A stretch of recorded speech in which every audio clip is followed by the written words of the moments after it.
Hey gang, welcome back to the Destination Baby Kids YouTube channel. This is Gina, I am your host, and I'm excited to be here with you today to show you how to convert your Romer Nexa into a booster seat that will be lower anchored and top tethered in so it doesn't become a projectile in an accident, and how we get rid of the harness system on the seat to turn the car seat into a 3-point high back booster instead of a 5-point harness forward facing car seat.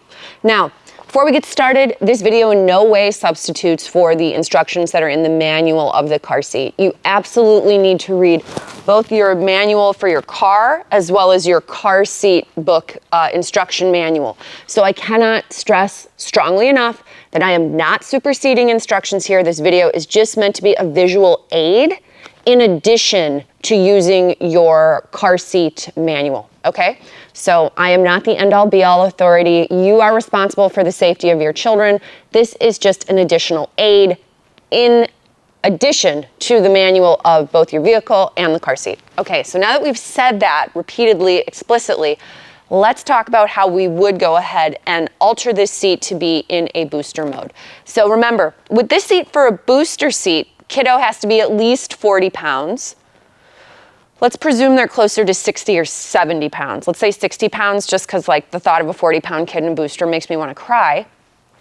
But if we were going to make that change, they would have to be over 40 pounds, under 120, and they would need to be at least 44 inches, and it'll go all the way up to 63 standing inches as a booster seat. So let's prepare the seat. How do we do that? Well, the first thing is that we want to make sure our recline level is correct for booster. So right now mine's on recline level 7. If I press the gray button on the side, which reads push to recline, I'm going to go ahead and set the seat to B.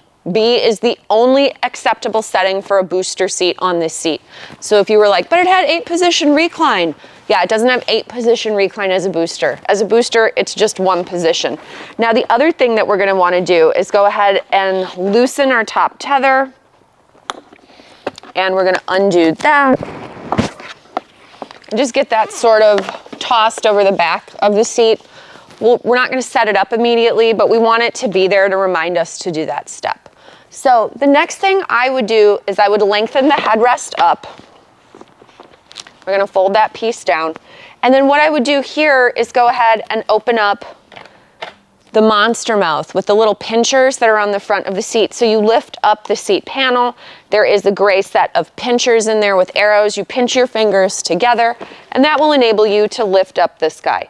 So what I can see right here that I know I'm gonna need to do, I'm gonna unbuckle my harness, is I am going to undo this crotch belt strap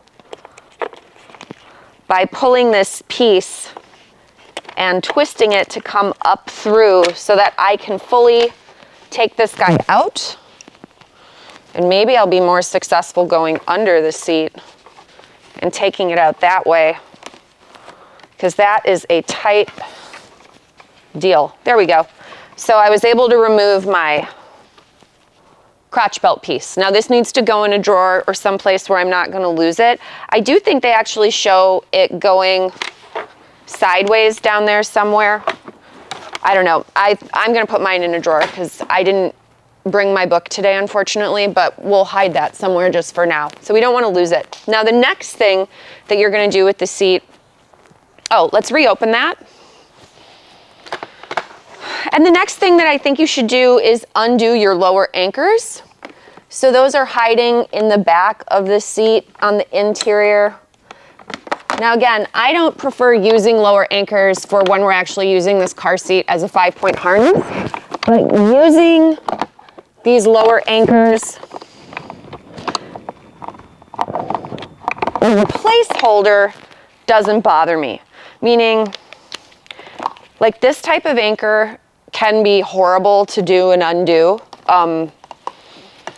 It is a little frustrating that they put these kind of anchors on here, but I think the reasoning behind that is that they don't want you to use lower anchors for when you're installing this as a car seat.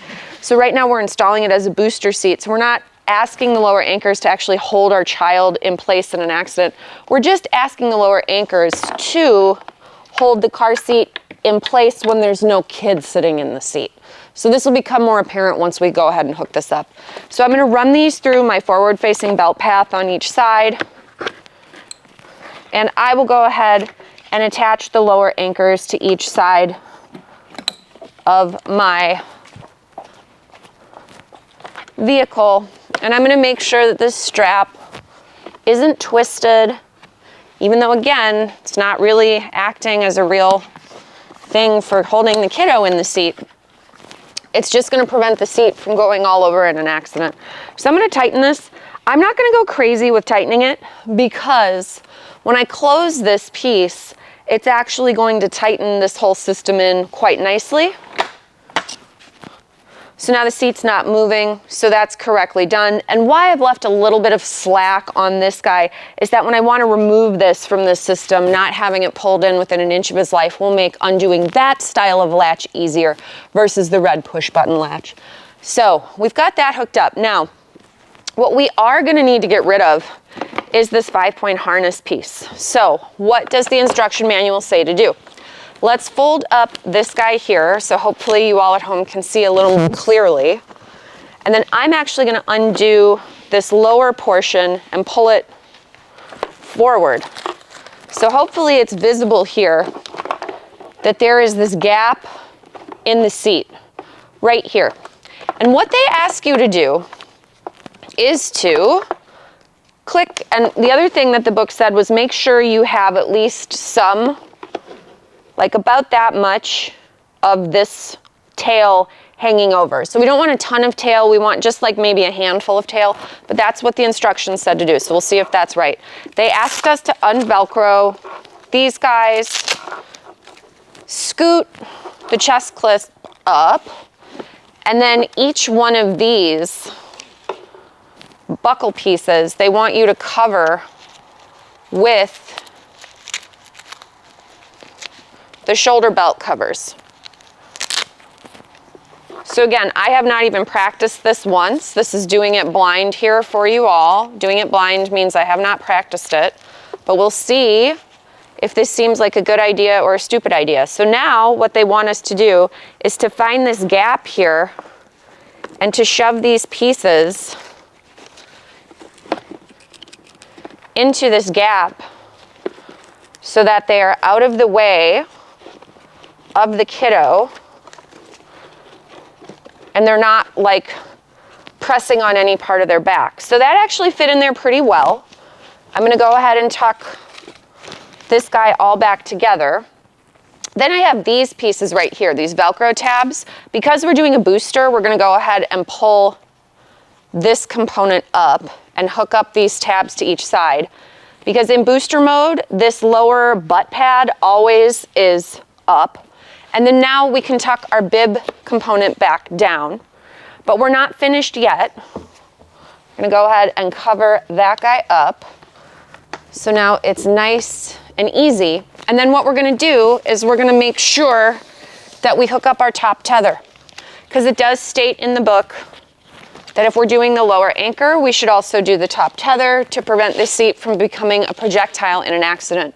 So what that means is that if there's no kid sitting in the seat, and if you remember back in the 90s, like if a booster seat was in a car and there was no kid in it, it would just float around on the back seat, it would turn over, it would knock into things. So like smarter parents would go ahead and buckle the seat in even though no kid would be in there, because it's like, I don't need this big stupid thing rolling around in my car if there's no kid sitting in the seat with the seatbelt over their body. So all this is doing is saying, hey, if you want this seat hooked up in your car and you don't want to buckle it in without a kid in it to prevent it from rolling around or flopping around, you can set it up the way that we're showing here. Now at this point, whew, lucky I didn't get my seatbelt caught underneath there. But at this point, how the seatbelt would hook up is you have a belt guide on either side of the shoulder where the shoulder belt goes. And that sits just like above their shoulder. And there are khaki lines on the seat, which again, beautiful color choice from Britex. They didn't use a hot purple or an orange. They used a khaki, which I think is a nice look for a car seat. It's just moving toward a more sophisticated look. But so you'll take your seatbelt, and that should, when kiddo's sitting in here, pull through have the lap belts sit low over their thighs, not coming up on their tummy.